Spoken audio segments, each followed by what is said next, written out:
My name's Ian Sharpe. I run and own By Dan Consulting, which is basically about making project managers better in the 21st century. But in my full day-to-day job, I work as a global program director for DXC Technology. Best piece of advice I ever got in my career was very simple. One day, a former program director of mine many moons ago took me aside and he said, "That was a really tough meeting, wasn't it?" I said, "Yeah." And he said, "You were okay in the meeting, but here's a good piece of advice that he passed on to me." He said, "I want you to imagine that throughout the day, there's a little invisible floating camera. It records everything you say, everything you do, as other people see it. And at the end of the day, you sit down and you review that footage, and it'll take you to highlights for moments you weren't sure about things or you were really sure on other matters. Would you be entirely okay with what it showed you?" And I thought, oh boy, am I in trouble. But I wasn't, in fact.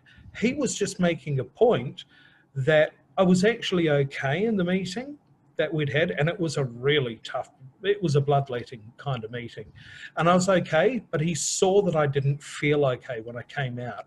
And he just wanted to be that camera for me and get me reflecting on how I was, what I thought about.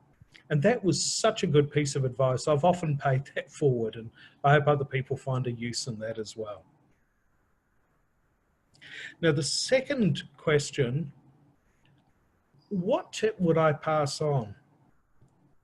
I think it took me a long time for the penny to drop that humans were tribal.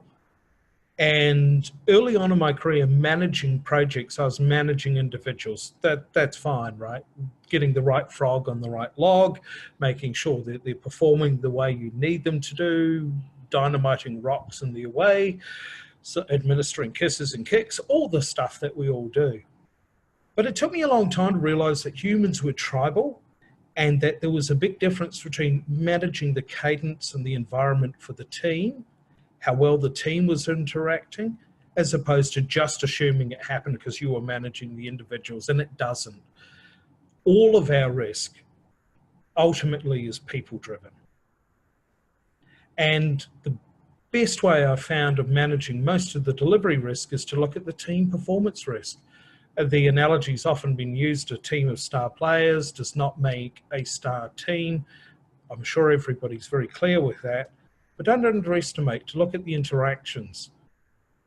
Is that a team you want to be part of? Think of any team you have been part of and you felt that sense of loss when you left, is Bruce Tuckman's mourning sense. You had a camaraderie. What made that really work?